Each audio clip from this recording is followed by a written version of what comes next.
What up, y'all? So a lot of people have been asking me how to get their music on my brand Vile Hip Hop News. I think I got away. I'm going to start doing music video reactions for independent artists. If you're interested, email me at dlsmediainc1@gmail.com for details. Want a live interview with Viral Hip Hop News? Email me, Sam Ant, at dlsmediainc1@gmail.com. Let's go. Aryan talking about Nazification. Ain't that a bitch? Full circle. And with that said, And the Negroes just love it. Yep. Oh, it's one of us. You're gonna upset Plies, Judge. Don't get Plies upset, Judge. Why not? I don't give a damn. I always had a philosophy. Yea, though I walk through the alley in the shadow of death, I feared no evil, because I'm the baddest MF up in this valley. Now check me out and see if I can't get my John Wick on. Come on, make my damn day. I have a lot of frustration and aggression to display. Do something. That's right.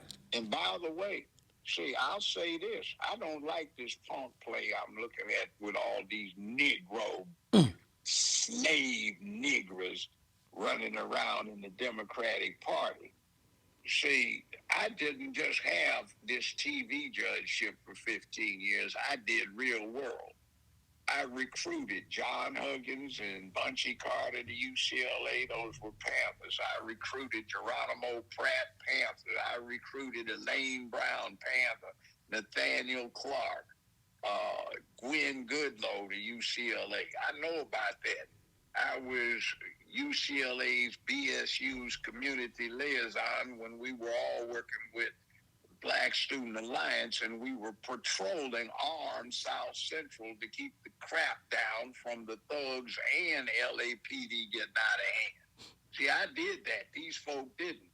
I participated in many a thing with these clowns up in the Bay Area at the same time that Kamala was a little girl up there when we were trying to tell the Bay Area chapters of the Panther Party, man, don't walk off in this damn thing with them guns trying to grandstand and raise money. We are patrolling the community, man, and everybody's armed. And if you armed in California right now, long guns is legal to have a loaded carbine or a 12-gauge shotgun. When you do that, they did it anyway. 2 weeks later, Ronald Reagan signed the bill. It was illegal. And then black folk who were patrolling their community started getting killed in shootouts with the police. See, I remember that. They weren't there. I know what we did to open stuff up when they had these punks that wouldn't even go. Pissed their pants scared if you tried to drag them there. And now they're going for bail. I'm a judge, okay? I was the last one on the James Earl Ray case. I'll tell you, J. Edgar Hoover set it up. The FBI recruited 2 hitmen from the Marine Corps Sniper School in Quantico, Virginia, right across the tarmac from the FBI Academy there, training facility there. They got supplied with the murder weapon, an M21 by the FBI. The FBI supplied the ammunition. They set the damn thing up and covered it in the Memphis Police Department's homicide squad for the last 60 years. They said James Earl Ray wasn't the one. He wasn't. He wasn't even in Memphis. And I know what went on, but that's dangerous. So you know what they did with yours truly? 5 people broke into my house at 3:30 in the morning. We had a damn shootout. Now, these punk fools ain't been anywhere near other than farting distance to any other thing that's unpleasant. Because they're plantation Negroes. And they've been bought with a little extra corn pone and more fried chicken like that pulpit pimp who doesn't even have a pulpit, with that bobblehead running around talking nonsense. And remember, Tawana Brawley, when he sat there and he backed that lie that she wound up making about getting raped by these white boys that turned out not to be true. All right, all of the crap going on. James Brown's buddy, that's why he conked his hair when everybody else that was doing that was on a mannequin in the Smithsonian Institution's early modern history wing. Yeah, that chunk. And popping fresh Doughboy, Pillsbury Doughboy with chocolate chips, Roland Martin with his bought off ass. Talk to I'll him. call him out. Yes, sir. See, you can't. I know what you have to do. I don't have that much longer to live in life. I'm in good health, but damn it, I ain't backing down off of this struggle. And black folk need to say, hell no. You've been trying to destroy black manhood for 50 years. And they try to, this feminist nonsense these clowns are pushing is trying to destroy manhood in the whole country. But they look at us as the most masculine element of American manhood, that is the black man. So they want to take us down, make an example of it, and everything else becomes easy. Back in the mid-60s, there was a coalition. This is how it started. You had females who hated that they weren't men. Those were the feminists. You had the females, some of them, who hated men. Those were the lesbians. You had the weak boys that hated that they weren't strong men, beta boys, soy boys, whatever you want to call them. You had some gay guys who hated that they weren't normal men. And you had folk who hated men because war was supposed to be a man thing, and there was the norm over there. People were getting drafted left and right, and they didn't like it. So they came together in a coalition to destroy manhood. Words of man thing, man. You know, we got to take down manhood, man. We got to be about love so we don't have war. And then they started having unisex child clothing, unisex child hairstyles, unisex child rearing, boys playing with dolls, no war toys, no cap guns, water pistols, or anything like that. And you got this hellacious mess that came in when Hollywood was having a horrible problem. Color television, up until the mid-1960s, used to be little bitty round things that were kind of freak shows. Nobody looked at them, but then they started making them practical, so they got bigger. And then color TV was causing Hollywood movie studios to lose a lot of money. In 1967, if you were an adult, you paid 50 cents and you could walk into a movie anytime you chose in the middle of a feature, sit through what was being shown. Then you could look at the 3 sub-features, the 2 or 3 cartoons, the second full-length movie, and then sit through that one and sit through the part of the movie you missed, or sit through the whole thing, or sit there all night and leave.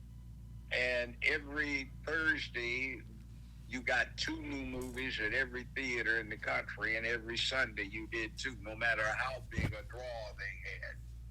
So Hollywood was going broke. So they came up with this idea from this new crop that was coming in that says, look, let's just hold these features that are doing well as long as people will come. Make them come in on time and leave on time, and let's ramp the price up from 50 cents to $1.50. That's like paying $40 for a movie ticket now. So they started making money, and they said, well, who are we going to get? Guys, I've got this great idea, man. All of these black folk, man, are Afro-Americans, man. They want to see themselves, man. All of this untapped money, man. We can get box office, man, up to kazoo, man. What are we going to do? Well, Al, I don't think, man, maybe we can get some more City 48 stuff, man. Oh, no, man, we don't need that. That cut too many of them out. Let's go to the lowest common denominator. Hey, man, brilliant. Pimps, hoes, drug dealers, and everything, man. They'll come to see that, man. And then you had Black Caesar with Fred the Hammer Williams, a former football player. I remember I went with about 7 or 8 other black folk. We went a mass to see this. And it was about a drug dealing kingpin who was a hitman, who was the hero. We looked at ourselves and came up, what did we just see, man? Damn. This dude drives off into the sunrise smoking a big cigar, and LAPD didn't even show up. There about 40 folk dead in this warehouse. What the hell? And then a few months later, well, a couple of years later, you had Superfly, Rod O'Neal, who put on a toupee because he was balding. Man, pimping your ride, man.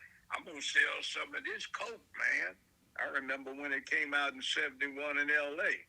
And then I was doing this think tank thing in 72 in D.C., and my roommate and I, who were from L.A., he was from L.A., we went down on 14th Street near Union where they had a theater black folk used to go to.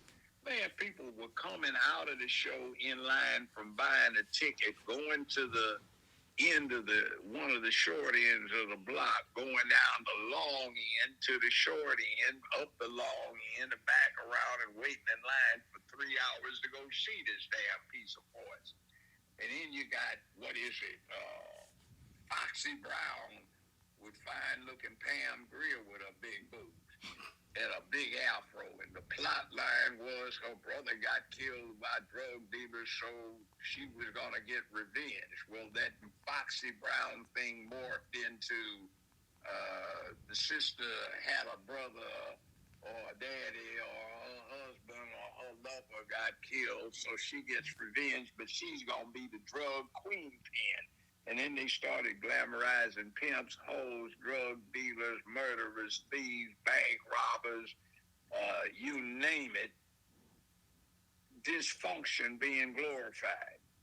And switch from talking about women doing this, that, and the other, the bitches and hoes, or a bunch of incompetent Negroes being run by some woman. So, I mean, it's like poison. So where do we go from here? Right where we are right now. We got a fake heifer who isn't even black being passed off and whatever she is with no contact with the United States of America of any race, ethnicity, or anything at all. And now we're getting some people trying to put this Nazi thing in place like it was 90 years ago in Deutschland, the Weimar Republic goes under because the Nazis take over, and we're getting that put right back in place right now. And happy-go-lucky little booty-busted Negroes are sitting up there pushing it. Look up the Black Caucus and see how many of them are members of the Liberty Caucus. Damn near every one. You know what the Liberty Caucus is? The Congressional LGBTQIA Caucus.